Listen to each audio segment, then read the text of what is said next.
dari spons ya. Bentuk tubuh dari spons ini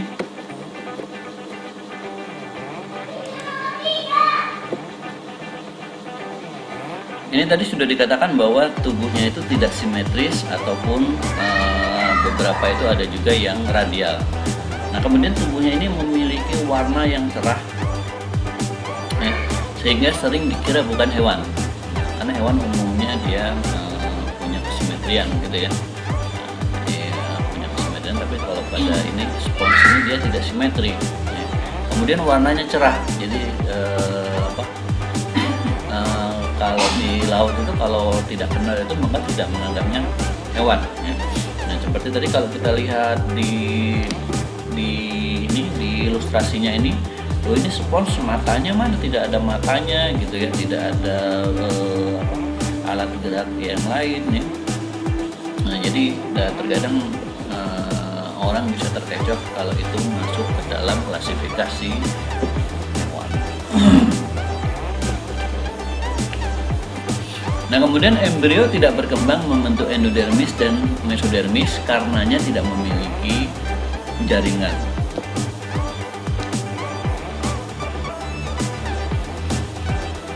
Nah, bentuk spons dibagi menjadi 3, yaitu ada yang berbentuk askon atau askus ya. Kemudian berbentuk sikon dan berbentuk leukon. Kalau berbentuk askon itu seperti kantong atau vas. Berbentuk sikon ini terlihat menggantung. Kemudian leukon ini memiliki kanal dengan cabang-cabang yang panjang, jadi saluran yang cabangnya ini panjang-panjang, ini bentuknya leukon.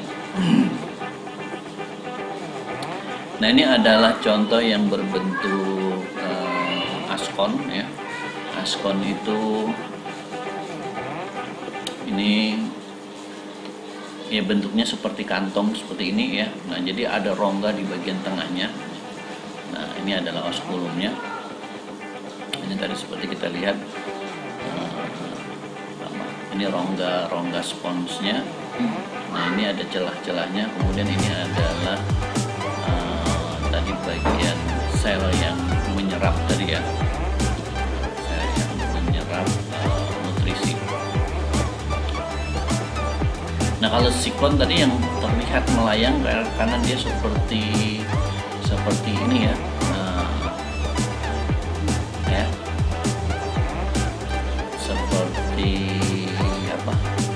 Seperti terpotong-potong ini. Nah, ini yang disebut dengan sikon.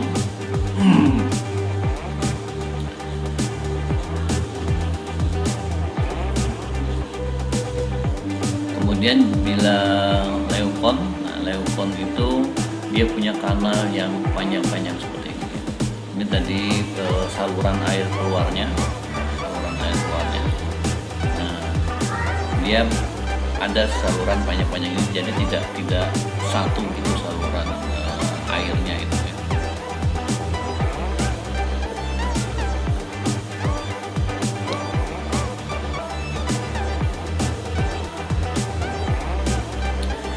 Nah, kemudian klasifikasi dari porifera. Jadi porifera ini ada 3 kelas. Yang pertama itu adalah kelas Calcarea. Kemudian kelas yang kedua itu adalah kelas Hexactinellida. Kelas yang ketiga adalah kelas Demospongia.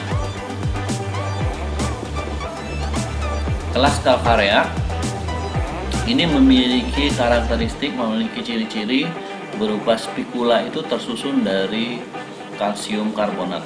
Nah, disebut pula sebagai calcareous. Jadi spons yang memiliki kalsium karbonat. Nah, spikula itu adalah struktur seperti jarum dengan 3 atau 4 pancar. Jadi dia jarumnya ada 3 atau 4 pancar gitu ya. Kemudian teksturnya kasar karena dia tadi memiliki kalsium karbonat, dia memiliki tekstur yang kasar. Kemudian bentuk tubuhnya ini bisa berupa askon, leukon maupun sikon.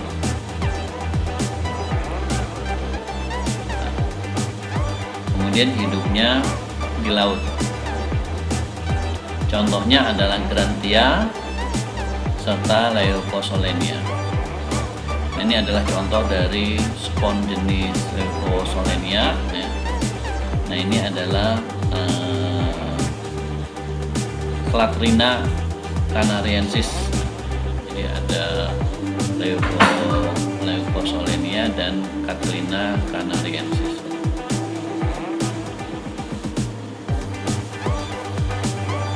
Kemudian kelas yang kedua adalah kelas Hexactinellida. Disebut juga sebagai spons gelas Hexactinellida atau disebut juga sebagai spons gelas.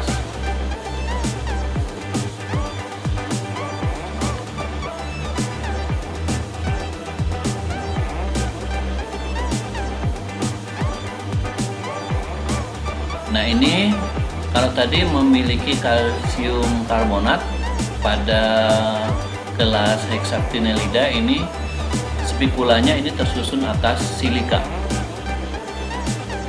Kemudian spikula umumnya 6 pancar, bentuk sikon atau leukon dengan pola vas. Jadi sama juga punya rongga di tengahnya.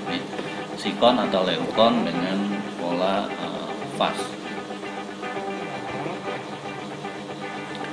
Ditemukan pada kedalaman 450 sampai 900 meter. Nah, ini jadi penghuni laut-laut yang dalam. Contohnya adalah Euplectella. Ini adalah contoh dari kelas Hexactinellida, yaitu Euplectella aspergillum.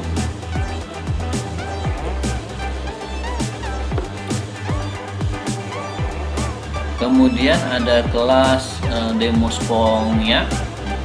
Ada kelas Demospongia. Nah, ini cirinya adalah warnanya yang mencolok. Kemudian bentuk tubuh leukon, tinggi dan diameter hingga 1 meter. Jadi ini tergolong spons yang ukurannya besar. Kemudian spikula pola jarum 4 pancar. Terdapat satu famili spons air tawar. Jadi ada satu spons air tawar. Contohnya adalah Cleona dan Spongilia dan Spongilla ya. Nah, Spongilla inilah yang tergolong ke dalam spons air tawar. Nah, ini adalah contoh dari Cleona celata. Kemudian ini adalah contoh dari Spongilla lacustris.